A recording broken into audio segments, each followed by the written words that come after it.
How old is he? He's just 4. He was 4 last month. It's 4 last month. How long have these issues been going on for?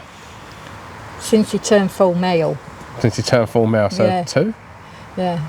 So for about 2 years. A lot of people's definition of socialising is taking a dog out straight away and letting it mix with other dogs, but many times what happens is if you've got a dog that's a bit of a nervy puppy, you'll find that other dogs will kind of, as you said, bully him. And if we don't recognise those signs, or if we don't do anything to stop that, what happens is one day the dog finds his voice and then reacts and he goes, haha, that works for me. And now what he's kind of doing is going, I'm going to get you before you get me. Yeah. And everything like that. So what would you realistically like to achieve today? So you've made the journey down here. Yeah. You go all the way back. How long did it take you to get here? An hour. An hour, that's not too sad. So you make your hour's trip back. Yeah. What would make you happy? What would give you peace of mind? That you show me how to deal with him when the other things come on the lead, and how to deal with him and walk past another dog. I think it'd be a miracle if we got him to stop, like, growling or whatever it is he does at the passing dog. Passing dogs? Yeah. And Aaron. Sit.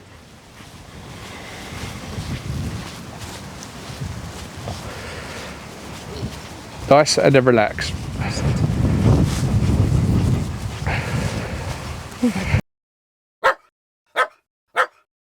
Have you stretched his legs or anything since he's been in the car? Is this the first time? Yeah, we went to the church. Perfect. So he's done a wee and a poo. Okay, so how does he normally walk on his lead? Right, if I'm with another family member, he pulls, because you don't all walk at the same. So like the husband might be in front or the daughter, and then he will pull and he's awful. But when it's just one-to-one, me and him, he's relatively good. Uh-huh. No worries. Right, I'm just going to bring a dog out. Oh my God, right, yeah. Oh, straight away. So is this what we typically get when we see a dog? That, oh my God, there's a dog. Yeah. Okay, so you're going to be safe. I'm not going to bring a dog over to you. I'm not going to do anything that is going to put you in jeopardy. I just want to see what you do. So just come closer a little bit, Soph. There's something over there that gets Myla. I don't know what it is, whether there's a dead body buried under the ground or what. He's still clientless. Can you just go and swap dogs over quickly, Sophie? If we're on a narrow path, I step to the side. Yep. Give him a treat. And tell the other dog no. So that they were aware he's not friendly.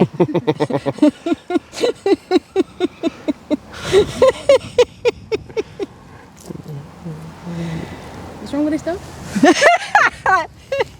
Apparently he doesn't like other dogs, but something you said right at the start is obviously you don't know if it's you or something like that, and obviously you worry and you get stressed because of the other dogs. The reality is he's a nervy dog. Yeah. If he's not reacting now, that doesn't mean that when you've got him he won't react. What it means is when all that pressure's taken away from him, when I just allow that and there's no tension through that lead, he can actually make good decisions. It's when we see an off-lead dog or we're walking towards a dog, we go, oh, he's going to react now, he's going to be uncomfortable. And what we start doing is this. I don't know if this is you, but what we start doing very quickly is this. We start wrapping the lead around our hand, right? And straight away, the dog can start to get concerned. As soon as we do this, right, he's worried. So every time it's me and him, life's good.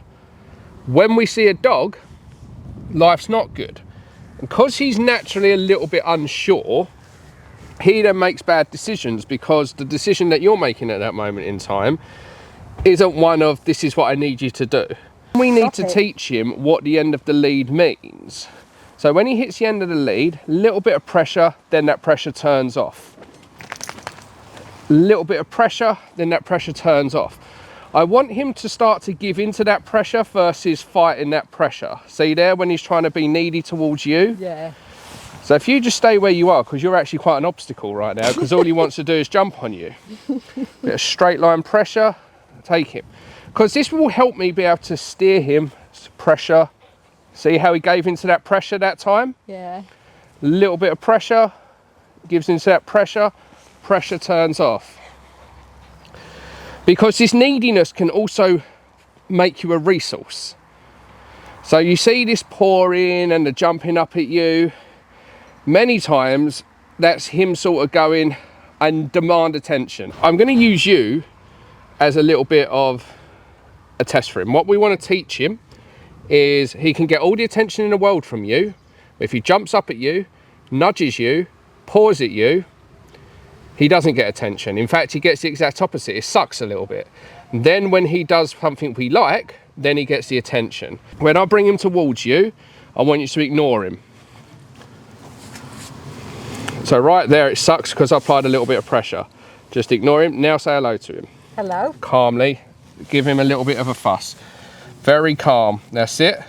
Now stop. See, he's going to think about jumping. So a little bit of a consequence there. Wait for him to do something nice. Now say hello to him. No, no, no. Not yet. So again, we're going to wait for all of that neediness to stop. Now say hello to him. Very, very calmly. Calm, gentle. That's it, now stop. Because he put his paws on you. And we're just going to stop there. See what he does. See what he's thinking about doing. You can say hello to him now if you want. That's it, nice and calm. Good there boy. We go. And just stop for a second. What's he going to do? Now say hello to him again. See how he actually gave you some space that time? Hello. That's it. Now stop. A little bit more. Good And boy. see what we're doing. So we're not taking that affection away from him. Just pay attention to what he does here. Leaning in isn't too sad. Depends what he does with the leaning in. Now just stop for a second. See what he does. Does he paw? Does he jump? Does he nudge? Does he back up? Now give him some attention. See how he's learning right now, because he craves your attention. So we're not taking it away. We just want him to do something better, because this is going to make him less needy. Because in order to get all your attention now, he has to exhibit calm behavior. So we start like this. We walk. If he starts to pull, everything comes from here. I've got a short but relaxed lead. If he starts to pull, I flick back here, which brings that lead up a little bit. The lead is at the top of his head as well. So if he's going in front, I don't wait for him to be in front, because then I have to start pulling back. Pulling back encourages that to go forward. The more I pull back, the more he wants to fight, because it creates that oppositional reflex. So I pull up. And a lot of people struggle with the pulling up method because they're taking too long, or the dog simply got too much lead that it can go, look, too much lead. See how I've got no choice but to pull back. See how it drags the lead down as well. So high up on the head as it can go, short but relaxed lead. And the second he starts to go in front, we just flick up, which brings that into a straight line. Into a straight line. And a lot of people go, but you're not showing it of a dog that really pulls or things like that. Yes, I am. Every dog that comes here pulls. The reason you're not seeing it pull is because of the technique, the lead, where it's positioned, and the timing of the communication like that. He went to go in front, just like that, but as I'm talking, I was able to pull up, which pulled a straight line up here, and stop. So put him by your side. And then turn off that pressure. Now just go for a walk. And if he starts to go fast, you go slow. You want to start dictating that pace. Nice. Remember, if you feel your lead is tight, it needs to be turned off.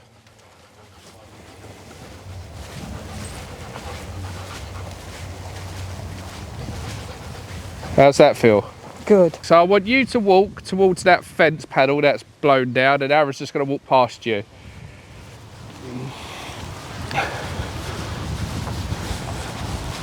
Nice. Relax. There you go. So I want him to walk past the dog without growling. Did he growl? No. Did we do good? He did good. He didn't even show any interest. No. Did he? No, and again for me. And this is the first time meeting Hank, and Hank is an intact male German Shepherd, which by rights would be one of the harder challenges for him. Just stop here, and you're going to have a conversation with Aaron. So bring him by your side a little bit. That's it. Short. Remember, less is more. How you doing? Stay nice and relaxed. We don't have to keep it there. Short but relaxed lead. If he starts going in front, then we bring him back up, and then we turn it off, like so. Okay? Yeah. So like what Aaron's doing. So you have Hank's there, but if Hank was to come forward, Aaron would just simply, there you go. That's what you're looking for, just nice and chilled out. But what you're doing now is you're going, look, I want to say hello to this man and his dog.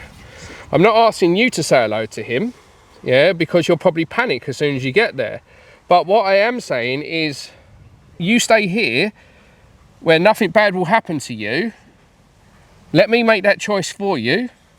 You can smell Hank from here if you want to, but you don't need to be in Hank's business. And then you and Aaron can have a conversation, and then you can say, thank you so much, and then just walk off. So actually, Aaron, stay there. Go and do a 360 around Aaron. Sit.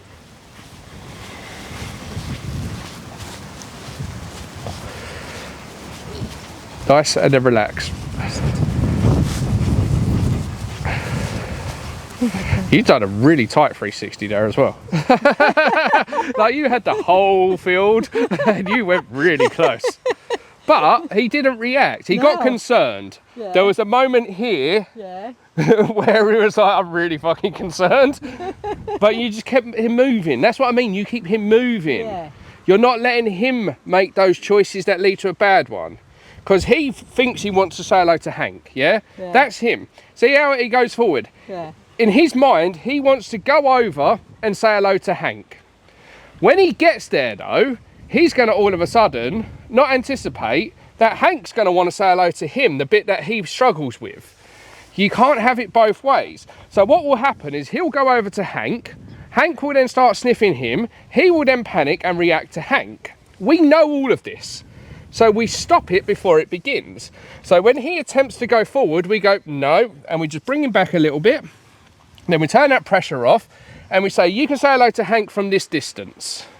If it's the dog we need to introduce him to, instead of letting them go face to face or nose to arse, we go for a walk together.